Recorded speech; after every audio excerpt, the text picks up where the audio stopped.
I'll go ahead and get started with a quick introduction to SOP Technologies and why it is that we're holding these webcasts. So on this slide, you can see some challenges that exist when trying to solve water pollution issues. Many people, they don't have somebody that they can speak with and exchange ideas when it comes to addressing issues related to water pollution. Challenges happen at a local level as well, so you need local efforts in order to address them. And sharing knowledge in an in-person type of setting and via conferences, sometimes it's not feasible and they can be expensive. So the reason we have these webcasts is to have very frequent, global, and accessible knowledge sharing for individuals that are working to address water pollution issues. These can be large organizations, or sometimes they can be individual efforts that are with volunteers. We're aiming to have these webcasts regularly with presentations from around the world. So today we have Allison from Colorado, we have Sven from Belgium, and next week we'll have somebody from Colombia presenting. These are free to attend and participate. We also will have an open forum at the end so you can ask your questions and hear some additional feedback from the presenters. And lastly, these are recorded, so everything that you're hearing now will be recorded and will be posted on our website afterwards, so anybody could see it in the future, including the presentation that we will share. A little bit more about SOP Technologies and what we do specifically in terms of technologies to stop ocean pollution. Just so you know, the SOP stands for our mission,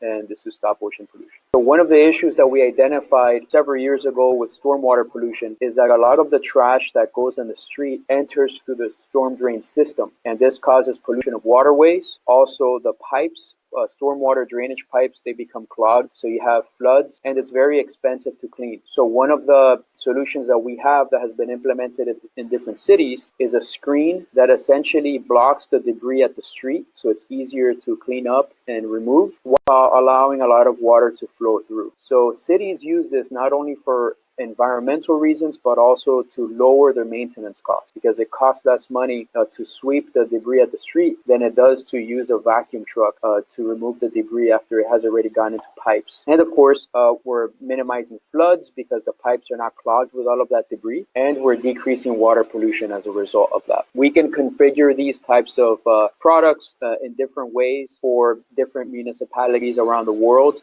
Actually, a city in Australia just decided to purchase one of these for a pilot project. So we use the local manufacturing to build it for their purposes and for their size. And we can also build large-scale systems. In addition to that, there's several other types of solutions. So if the contamination or the trash has already gotten onto the waterways, we have boats that can skim the surface of the water and collect the debris there. Also, for construction projects, there are booms. Essentially, as you can see here with the yellow strip on the water, these are booms that can also have a skirt underneath them that's under the surface of the water to block sediment from construction sites from flowing through. And these have been implemented worldwide. Also, devices to remove oil from the surface of the water, and on the beach where you have sand and coastal areas. We can also provide devices that are machines essentially that can remove things like cigarette butts and other types of debris and trash. So for all of these things, we can provide the consultation to identify what's the best solution for a specific area to address pollution from a technology standpoint. Also visit the locations, manufacture and install if that's needed. And because we're doing everything from A to Z, we can work on addressing the specific issue that you have, whether it's addressing a large contamination such as plastic bottles and cans or plastic bags, to smaller things such as chemicals, depending on the needs for the particular area anywhere around the world. Here's a contact information that we'll share as well with the email afterwards. But that just gives you an idea of why it is that we're doing this and other technologies that we provide to cities. So Sven, I'll go ahead and stop my presentation here. All right. So you can start yours from the presentation panel. Here's my presentation. Hello, my name is Sven Fransen and I'm from Belgium, Europe. And I'm the organizer of the Inico Clean Beach Cup. It was called Swell. And it was pretty popular at the time, but mainly because it was distributed for free, I think. And it was distributed for free through a network of surf clubs throughout the Belgian coastline. So because of the fact that the magazine was pretty popular, and as a surfer myself, we were more often confronted with ocean pollution than other people who are not in the water so often as a surfer is. And the idea was to come up with a creative idea to raise raise as much awareness as possible for ocean pollution in general. That's how the Ineco Clean Beach Cup was born. The main idea was to use the existing network that we had, which was and is the surf clubs, and try to create some sort of competition between all of them to attract as much people as possible to come all together to the beach at the same time and clean. The winning location, the first year, the winning location, they got a barrel of beer to celebrate their victory, which was perfect at the time. But after a couple of years, we experienced that the event got more family, warm. It was socially not really acceptable anymore to give a barrel of beer as an award or a prize. So that's how it became more serious. So start to show a small video to give you guys an idea of how the event is held nowadays.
So that was the video. As the images, you probably realize that it's not really the average beach clean activity. And I will try to let you guys know how we decided to adapt our approach in order to reach as much people as possible to spread awareness for ocean pollution. Okay, that was the video. Facts and figures. I will try to give a little bit more info on the beach cleaning activity we organize. We organize it one time a year on the first Sunday of spring, which is now really recognizable for everybody. So everybody knows, oh yeah, it's the first Sunday. Mostly it's the same time as in Europe. We have a time difference. I don't know if they have it in the United States too, but we have to turn the clock 1 hour. And it's mostly the same weekends. So that means everybody is preparing for summer, springs. So it gives you a certain mindset. We try to take advantage out of that mindset. As I explained, one time a year, a big cleanup. This year we had nearly 4,000 participants, which is stunning as a result. We don't clean the beach to actually clean the beach, but we do it to create awareness for ocean pollution in all its aspects, because it's pretty difficult to raise awareness on the stuff of plastics and that are in the ocean. You can't really show it, so we have to clean to show the people. Each year we also try to put a different focus out of one aspect of the problem and a solution too, because the problem is pretty diverse, but the solutions are also pretty diverse. So there are like single-use plastic bags. There's like international collaboration and stuff like that. So each year we try to put another focus in order to catalyze or to speed up the process for solutions. Another very important partner for us is a national radio live broadcast on location. I think it has around 1 million to 2 million listeners on a daily basis. So that's a really important platform to reach a lot of people. So I think that's also one of the reasons why the cleanup is a big success. And the radio station is called Studio Brussels. So you can, if you surf to studiobrussels.be, you will have a look at the radio station, which is really the best and biggest radio station in Belgium in order to the target audience we are trying to reach. The event is also a playful competition, as I explained before, between all the coastal towns in Belgium, and it's like we like to challenge them all to generate as much participants as possible. And the first years it was like more focused on the communities in the surf clubs, but after a couple of years the event got more and more important. That's why the local governments mingled with it, and they are supporting the event too, and the clubs too. So that's one of the goals we have. Try to work together with local and national governments in order to speed up the solutions for the problem. Our goal is to clean the whole Belgian coastline, and I can imagine you guys are laughing with it because it's only 67 kilometers long, which makes it easy to cover the whole coastline, of course, if you compare it to the United States or maybe any other country. But anyway, it's 67 kilometers is better than nothing. On a yearly basis, we clean around 6 tons of waste from the beach. So some editions it's a little less, some editions it's a little bit more. But as I said before, the amount of waste is not really the most important thing. It's the awareness and the media return, which is important. So the more journalists on location, TV crews, camera crews, whatever, the better, because it helps us to spread the message. A constructive collaboration with all authorities and companies to find solutions is also very important, because of the fact we established a platform which is pretty known in Belgium, and we have a lot of demands of companies to work together, also governments. We try to create a dialogue, and the moment they are collaborating towards solutions, all welcome. So it's very important to not limit it, but to open it and try to find solutions together, because it makes you strong. We use a widespread of creative media outlets to spread our message. So I said radio before, but we also do all sorts of different stuff. We have made some videos with famous people. We did a newspaper. We did our own newspaper, which was a part of a national newspaper. I think it was 380,000 issues. So it really had a nice reach, and things like that are important to keep the people alert. So, and our main goal is to create a new mindset that ocean pollution is definitely a no-go, because 10 years ago, not a lot of people were aware that it was a problem, and I think a lot of stuff happened in 10 years. So I'm pretty happy with that, and now I think the process is really speeding up. So let's hope the next decade will be the decade of change. Why organizing a beach cleanup? the title says it all. Don't destroy what you came to enjoy. First of all, our main message after 10 years, it still stays the same, is join surfers to protect their playground. And surfers are pretty good ambassadors because they're not really the stereotype green folks. I think they're good ambassadors to use because surfers are pretty popular amongst youngsters, and I think it's also a little bit out of the box. So anyway, in Belgium, it was a good approach. So maybe it is in other countries too. So if you organize a beach cleanup, you generate or you create or raise awareness. So it helps to set a good example for future generations, and which is very important because our event also evolved towards a family event. So parents take their children to it, and they use it also as a little bit as a learning experience, and they feel good by showing their kids the problems and how we can solve them all together. So I think it's also very important, a very important reason to organize a cleanup event. And then the main reason is that if we don't change our behavior, there's going to be more plastic than fish in our oceans by 2050. So that's a slogan that really hits hard. I see it in the newspaper maybe every 2 weeks. So that means it's working. So that's also an important reason. 100,000 marine creatures die from plastic entanglement, and these are the only ones found because there's probably an amount maybe even bigger that we haven't seen yet.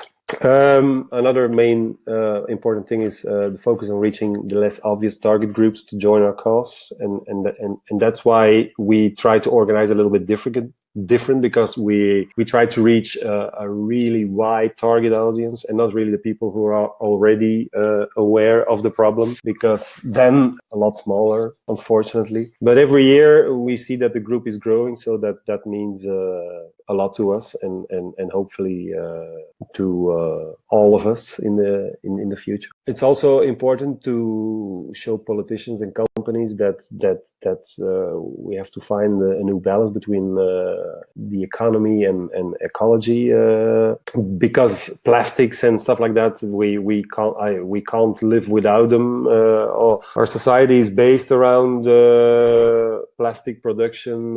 We don't think by it, but everything we buy in supermarkets, grocery stores, wherever is packed with plastic around it, in it. I don't have to tell the story. I think everybody who's listening is aware of that. So it's important to create a huge platform and to create a demand so that they will adapt the offer. I try to spread the message as wide as possible. I explained that before. Encourage people to redesign their approach to plastic use. So we don't only clean the beach. We also try to show people some alternatives, and we try to inspire a lot of people to do it differently on location. But with the average message, as I said before, that cleanups are not the solution, but prevention is. So we have to prevent that. We have to clean. So, but unfortunately, we're not in that stage yet. So we still have a lot of work to do in order to not have to organize cleanups anymore. Next slide. Some tips and tricks, the way we did it and the way the event has grown. I will give you guys some tips in order you can use them in order to try and do something similar elsewhere. Partner up with less obvious but legitimate communities. So I explained why we partnered up with surfers, because we are surfers ourselves at the same time. But on the other hand, surfers are not the most obvious community to link with the problem. So I think it's a good approach. So I think it will work elsewhere too. Make your cleanup attractive for the whole family. So make sure your kids are going to have a good time too. So try to see what you can organize at the same time for the kids in order that they can participate on a different level, but that they also feel evolved and so it's a nice family out. Put the focus on attendance, not on collecting waste. Of course, everybody who participates should collect waste, but the attendance is more important because it's a parameter for awareness, and the more people that will show up, the better the result, I think. Think out of the box. So, I think we all know how to organize a cleanup event, but try to see which type of stuff you can add to the event that is an added value to attract more people. Of course, make sure that the type of addition you organize is supporting the same goal as the main goal. Don't distribute free plastic bottles of water or stuff like that, but I think that's pretty obvious. Use above-the-line communication for a wider reach. So nowadays everybody is hooked to social media, which is of course good, but on the other hand, the reach is pretty limited because you stay in your own community, and if you are interested in some sort of problem, you will find a lot of similar stuff on your news feed. So if you really want to have a big, wide reach, you should try and get in touch with a national, or I don't know how to say it in English, national network station, stuff like that. And that's how our event grew from, let's say, 500 participants towards nearly 4,000. So I think it was a big help. Organize a dialogue with all actors in order to supply realistic solutions. I think we have to be reasonable, and plastic is not going to be history in a couple of years, and ocean pollution is not going to be history in a couple of years either. So we have to make some sort of timeline in order which goal we want to reach which year, and try to be realistic, because I think in 10 years, if I see we did it 9 times now, so 9 years. So in 9 years, if I reflect now, ocean pollution is now recognized in Belgium, which wasn't the case 4 years ago or 3 years ago. They are now thinking about charging money for empty bottles of plastic, which is also a good thing, because 70% of the waste is or litter is our plastic bottles.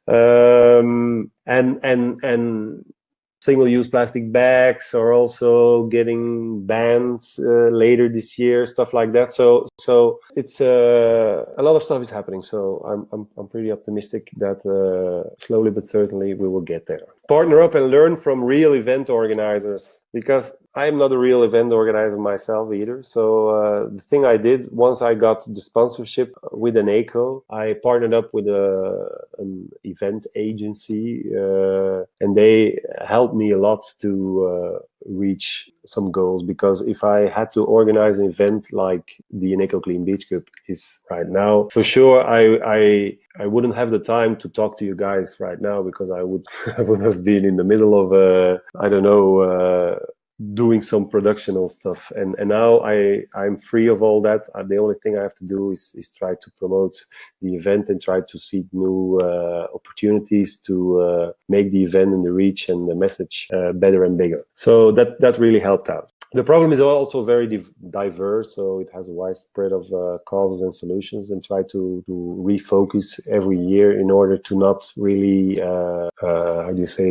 reply yourself each year with the same message, because it gets a little bit boring. So each year we try to put a different focus, and it really helps to come up with a fresh message and to explain the people what's up.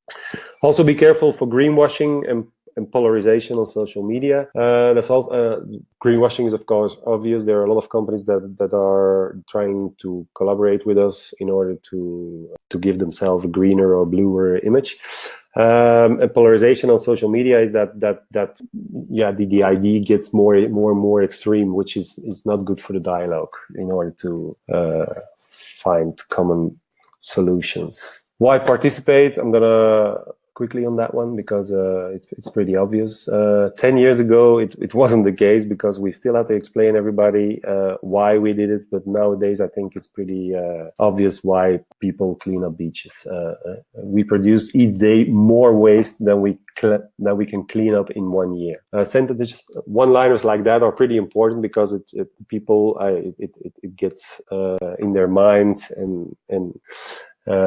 So I try to use sentences like that pretty often because between 7 and 77 years old, everybody realizes that what that sentence means. Set a good example for yourself, your family, and friends. So that's why I think a lot of people are joining our effort because it makes them feel good that they did something good. That's also a reason to come and help us clean. Connect the useful to the pleasant. It's not really the cleaning, but you're also enjoying a day at the beach, so you can connect the useful to the pleasant. Enjoy a day surf way of life. It's also a way to go to a surf club and meet surfers, and maybe it's the first day of a surfing holiday or experience in the future. So it connects you with the surf way of life. To represent is to vote. So the more people that come to the beach at the same time, the more the politicians and the companies are gonna listen to us because we are their voters and their clients. You will be surprised by the amount of debris you will find. So every year, everybody who helps us out cleaning for the first time, they say, I was so surprised. After 10 minutes, I got already half a bag full. So that's also a reason to come and clean. Every action counts, so you might think that it's not really worthwhile because the problem is so huge, and in Southeast Asia they don't do anything, but it's not true. Every small action counts. Is the sum of all the small things that makes the big difference. The power of togetherness gives a good feeling. If you see on a day like the first Sunday of spring that there are thousands of people doing the same thing, it gives you a good feeling. It makes you realize that there is hope for a good future for all of us together. Let's protect our heritage together for future generations, because that's one of the things I hear the most on a day like a beach clean up day. A lot of people are concerned about the future of their children and stuff like that, and that's why they are willing to join the effort. Supply will always follow demand, so let's create a new demand which is a little bit more sustainable than it was before. Good. I'm gonna speed up, guys. I'm sorry because there's still a second presentation following. I'm gonna speed up, and you guys can download the presentation and read it yourself. Also very important, if you want to look for partners, make sure you have a nice presentation in order to persuade the sponsors to join the effort, because you're going to need some extra cash to do some media buying and stuff like that in order to establish more reach. So here are a couple of returns that are pretty important to discuss with your potential partner. Here you see a little map of the Belgian coastline with all the locations that are joining the effort. The beach cleanup is the time period is 3 hours. So on the end of that day, journalists and television crews are always interviewing me, and I always have to reply the same sentence, which is so many people, let's say 4,000 people, cleaned 6 tons of waste from 60 kilometers of coastline in just 3 hours, which is the sentence that you see quite often the day after the event. And then endless possibilities. Okay, it's a one-day event, but we try to keep in the picture, and we do quite a lot of other stuff too. But not really a cleaning event, but we do, as you see, workshops on location, audiovisual projects. We try to promote ecological products and services and stuff like that. On the next slide, you will see some examples of that. We did a national newspaper insert, as I said before. We also produced 50,000 beach ashtrays, postcards that you can turn into an ashtray. We distributed it for free during the summer months to encourage people to use ashtrays, not put their butts in the sand. We did an XXL beach print. That was a guerrilla action a couple of days before the Clean Beach Trip to invite some more people. We do some educational stuff in schools. We try to encourage beach clubs to not use plastic and straws and stuff like that anymore. On the event, we did some photo activation, so people can, and then they can download their photo and upload it on their Facebook page or Twitter accounts. And we also did a gallery with old paintings that we turn around with a plastic twist in order to create awareness. I mean, that's a painting of Christopher Columbus, and the sentence below the painting is, "What if Christopher Columbus would have drunken coffee out of styrofoam cups? We would still find these cups nowadays." So and that one was for specifically targeted for Bruges, because a lot of people go and visit Bruges for their cultural heritage, and that's why we do the bridge to the heritage, the plastic heritage, which isn't so nice. Okay, thank you very much, everybody. If anybody would have some questions, I'll be happy to answer them. And Sven, thank you. You're welcome. Sven, thank you very much. Allison, maybe we can start testing with yours. Absolutely, that sounds great. Well, I will try to make this brief and to the point. My name's Allison Plute, and with a name like that, I had to get into some sort of water quality protection, right? Pollute. So I am here in Colorado, and I work for Colorado Springs Utilities, which is our local water provider, and I manage a program that's called Creek Week. So let's jump right into it. We are in what's called the Fountain Creek Watershed. It's 927 square miles just south of Denver, Colorado, which is the capital of our state here.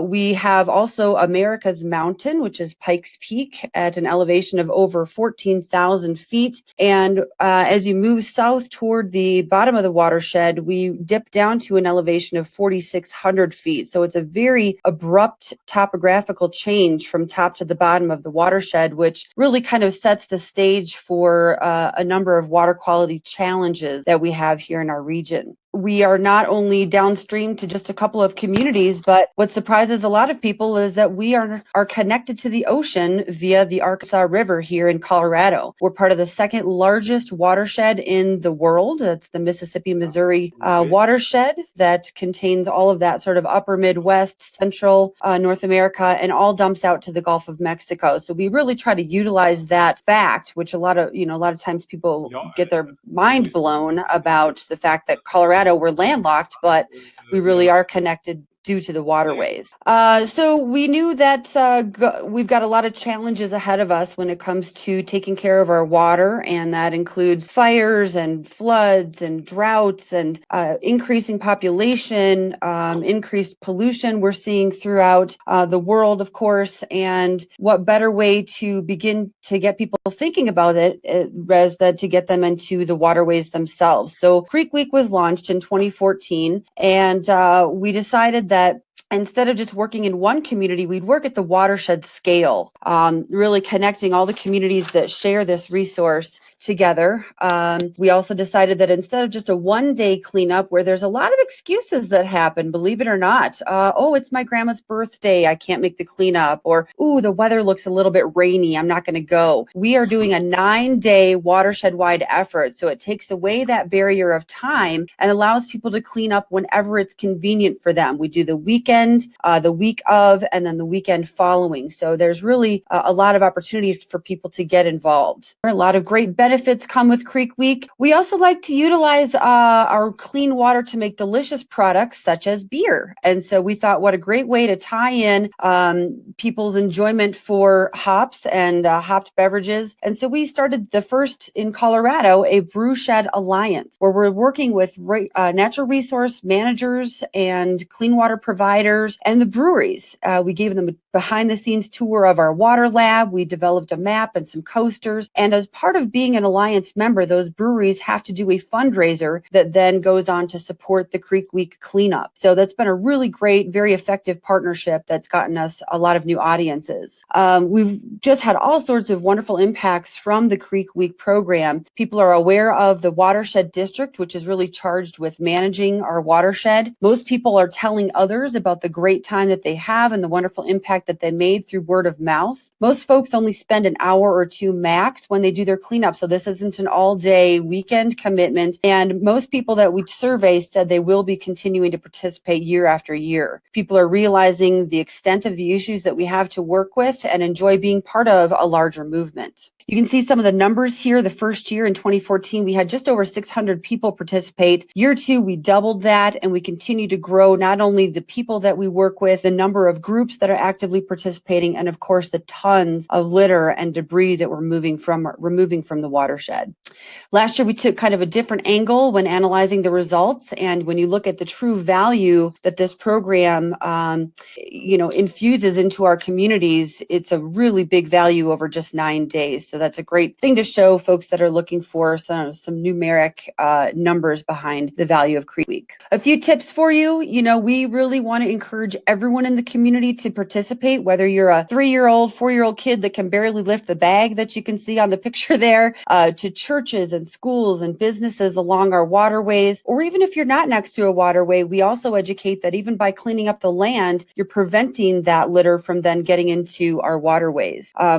We have subcommittees that help manage the marketing aspects, that go and solicit sponsorship, that help with the registration process. 2 resources here for you: the Ocean Conservancy, as well as here in the United States, American Rivers both offer free bags to help support your cleanups. And then we also find it important to get in front of our local leadership to show them what we're bringing to the communities, and then also be getting their support. Last kind of page on a few other considerations as you're thinking about developing these cleanups in your own areas. Ask other folks that are doing these cleanups. This is a great opportunity through these webinars to hear stories and not have to reinvent things, because there's a lot of great programs, as Sven just shared, that are just doing some great work. So I'm going to wrap it up there, Emilio, and let you kind of jump on here, but I'm absolutely available to help with questions, comments, answers, and to keep inspiring people to keep our water clean. Great, thank you. We already have a few questions here. Kaylani Rao said, I organize beach cleanups and ocean conservation conference for a school of 6th through 12th grades. This year requires a topic for conference to create more awareness. Is there a comment that you would like to provide to Kaylani? The thing we do, we have an educational package that we offer to clubs and to everybody, which is free to download also. But I don't think we have it in English, and it's called Clean Beach Class, and it's actually it starts with a viral video, 24 hours or seconds, I think. If you bring back the history of Earth to 24 hours, human beings are 3 seconds part of that, and then you see what they did in just 3 seconds of time. And that's the beginning situation we start with, and then we clean up the beach for 5 to 10 minutes, and then we bring back to the shore, to a little classroom or wherever, and then we compare it to the top 10 worldwide of most found items on the beach. And in 85% of the cases, the things we found are similar to what's in the top 10. We offer easy to implement tips to all these youngsters. And one of the main things is our reusable water bottles, because every time a school comes over to my surf club, for instance, it's a big bus or two buses, and the buses are stopping up, and then they come with their lunches, and of course for each student there is a plastic bottle of water. So and I always say, like, we have 2,000 students each season. If each student would have had a reusable water bottle, it would have make a huge difference to all the empty bottles we find now. So Great. I think we have to confront them with average things they do, and yeah, the people don't always realize that they are part of it. You know what I mean? Great. Allison, thank you, Sven. Just I see a question here that might be great also for Allison. So Hannah Seligman asks, how do you keep your volunteers engaged year-round? This is a question asked during the webcast for Sven, but I figure that you may be able to answer it as well, given your work. Absolutely. Well, Creek Week has inspired people to do more than just a one-day effort.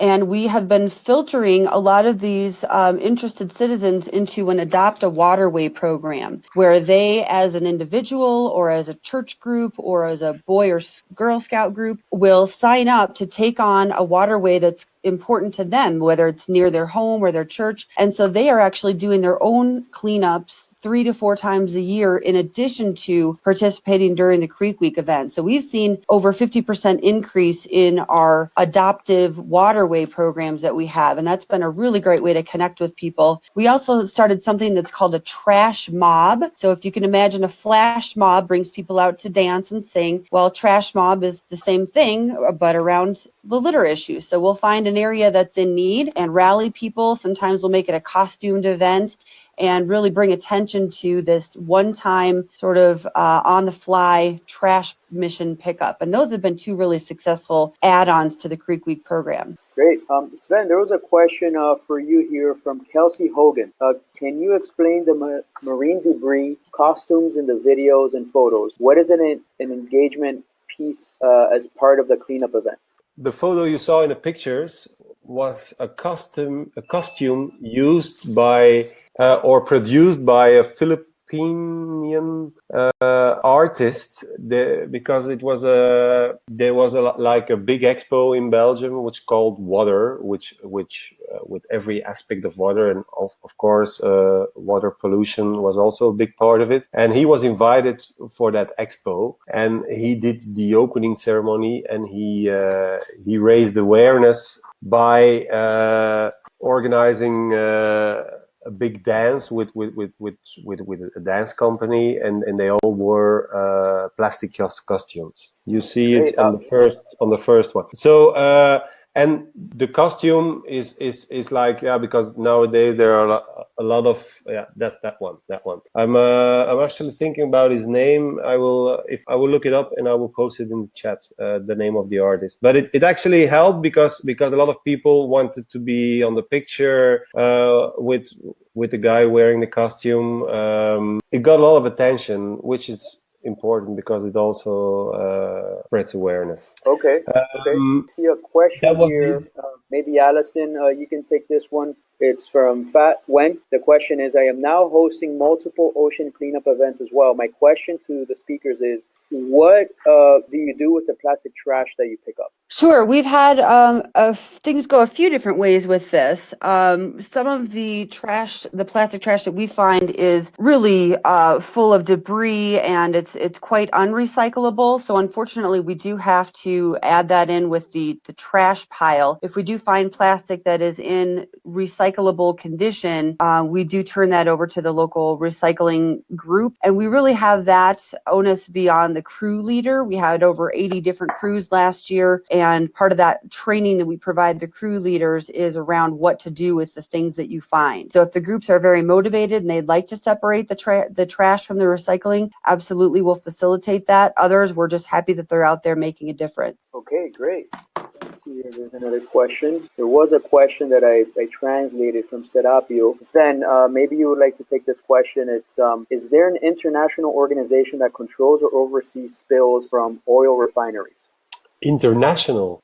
I don't think so, to be honest. But I might be wrong because I don't think there is any international organization that is really controlling that on an international way, because they are international waters, okay, but they're also territorial waters, and I think that's the big thing. The sea connects us all, but there are far too many different approaches on how to prevent ocean pollution or how to stop ocean pollution. So I think it's going to be a big challenge for the next decade in order to come up with something universal for everybody. So there might exist some organizations that claim to control everything, but as okay. I think they don't do the job they should at the moment, which is try to organize it internationally.